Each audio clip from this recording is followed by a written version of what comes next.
โอ้ย หวานมาก จริงๆพ่อไม่ต้องไปทำตาก็ได้นะ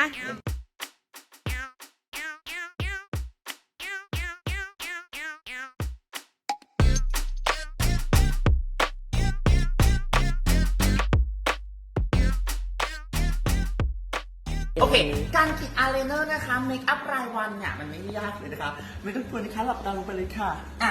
เราเริ่มต้นจากการเริ่มจากหางตานะคะ นี่ขีดขึ้นมาเลยค่ะ นี่เห็นไหมคะนี่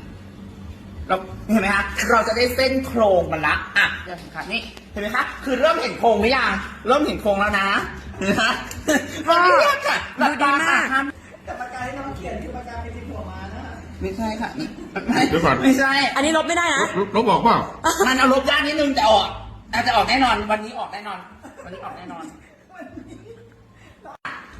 อุ้ยสวย อ่าม าก ขอหน้าตรงหน่อยค่ะหน้าตรงหน่อย โอ้ย หวานมาก จริงๆพ่อไม่ต้องไปทำตาก็ได้นะ